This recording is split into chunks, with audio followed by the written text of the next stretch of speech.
So walk us through, if you would, the strategy of what was targeted and why. Well, you see the greater region here. You got Iraq, which you mentioned, Pete, and then you've got Turkey here to the north, and then you've got Israel over here and Jordan. And so it's a very strategic location, and you got Damascus, the capital, and then Homs, another area that we struck. So we struck basically these two regions here in Syria, which, there's important facilities in Homs, and there's important command and control facilities and air defense assets in Damascus. So I think that's the first piece that we need to talk about. Mostly chemical facilities? How much did we go at their ability to make chemical weapons, and how much did we go at their ability to their air defense assets? Well, you heard a lot of talk about the science and research buildings, and which were their production facilities. And so I think that's what was happening in Homs. That's where we were attacking there.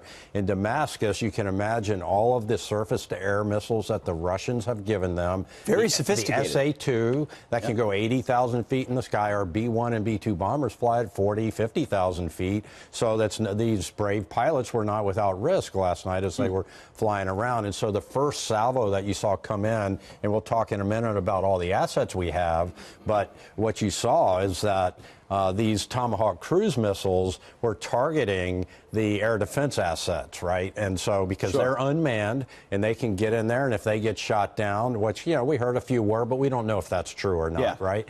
And so if they get shot down, that's fine. But they went in about twice as many as we sent last year, which was 58, and targeted these command and control and air defense assets. Do you believe they intercepted missiles? That's what Russia's saying. I do not believe that. I believe that some of these may have hit the targets and they're still intact or something. And so they're spinning fake news to save face. Of course, they're going to do whatever they can to try to make it look like they had some kind of success. So let them talk about that. But what we know is that we defeated their air defense capability. Our pilots, the UK pilots and the French pilots, got in and out of there so far that we know with no casualties. That's what's different. It wasn't just warships or submarines firing Tomahawk cruise missiles.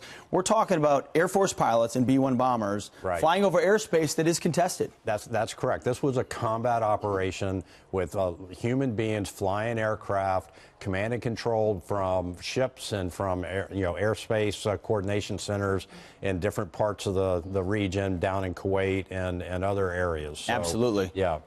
So you look at the other coalition forces.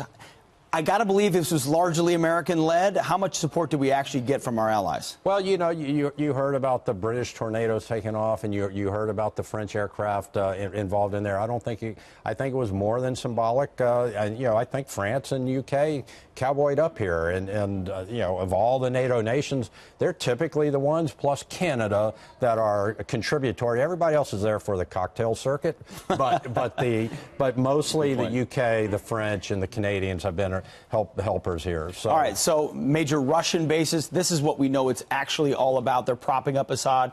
Yeah. Did we ultimately deal them a blow, or is this a symbol to them? Well, look at it through. You heard President last night talk about diplomatic, information, military, economic. He actually didn't mention information, but you and I have talked about this before, that synchronization of the elements of power to impact Russia, to impact Iran, to impact Syria here. And this administration, perhaps better than anyone that I've ever seen, gets this. They synchronize these elements of power, the diplomatic piece. So what are we doing now? We've got all these forces we just showed just off the shore and surrounding. We've got this noose surrounding them, and we're going to do battle damage assessment today. What kind of impact did we have? We've issued a list of demands.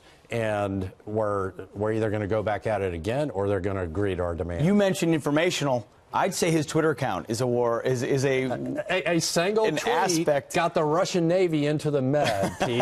Right? True. A single tweet. And then an olive branch. His tweets are absolutely information war. And so that whole tweet about the economic olive branch, that was brilliant to say, hey, look, you need our economy. You shouldn't be allied with this guy. General, thanks for your time All this right, morning. Pete. Appreciate it. Thank you.